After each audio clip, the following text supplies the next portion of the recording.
So far with Laplace transforms, we've seen transforms of polynomials, we've seen transforms of e to the at, and we've seen transforms of cos and sine of kt. Now those are not an exhaustive list of functions that we've even seen already in the course. What we're missing are functions of the type f of t equals e to the rt. We've seen a number of instances of those.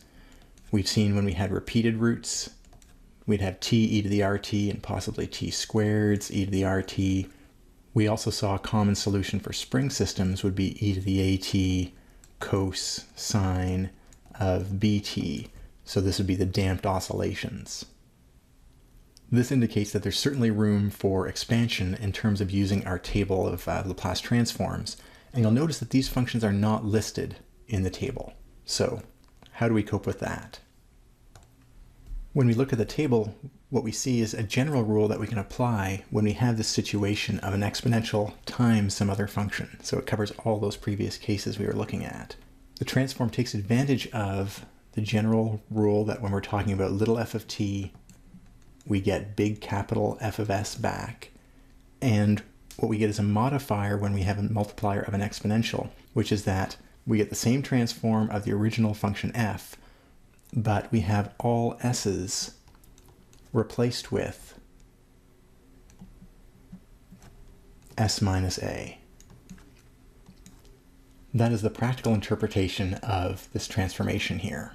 It's easier to see through examples, so let's consider the transform of t times e to the 3t. In the table, we see that the Laplace transform of t to the power 1 is 1 over s squared. What we have here, though, is an exponential multiplying that, a nice positive 3 value for our a. And so what we get is if we transform t e to the 3t, we get 1 over, the transform of t is 1 over s squared.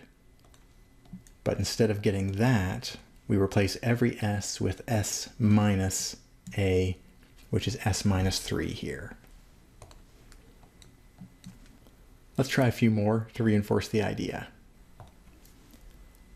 We'd like to take the Laplace transform of sine 2t times this negative exponential. So this would be a classic damped oscillation.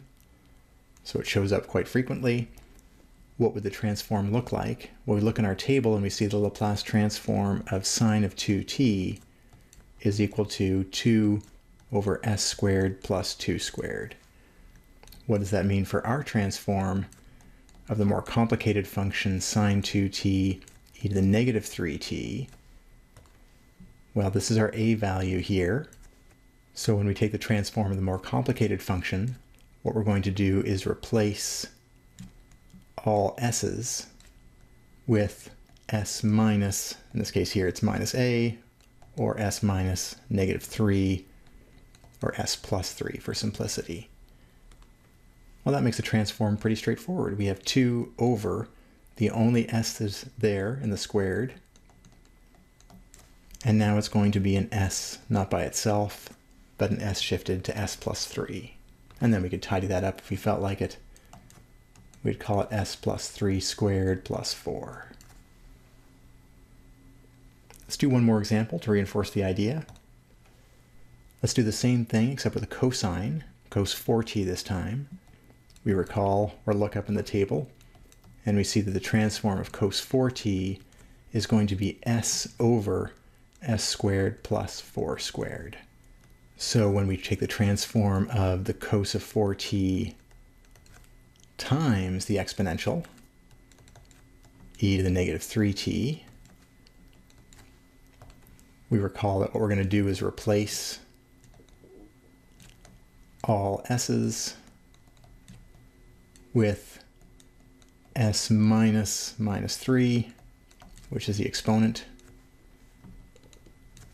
And we can call that a little more simply s plus 3. And here you just need to be careful because the cosine has s in 2 different places. So note that it happens in the top with an s plus 3. And in the denominator, we have everything else the same except the s's that were there originally are replaced by s plus 3. And so that would be the transform of the cos times this e to the negative 3t exponential. So most people find that maybe a little counterintuitive at first, but straightforward once you get some practice. Where it does get more complicated is when we try to do the inverse transforms. We'll work on that next.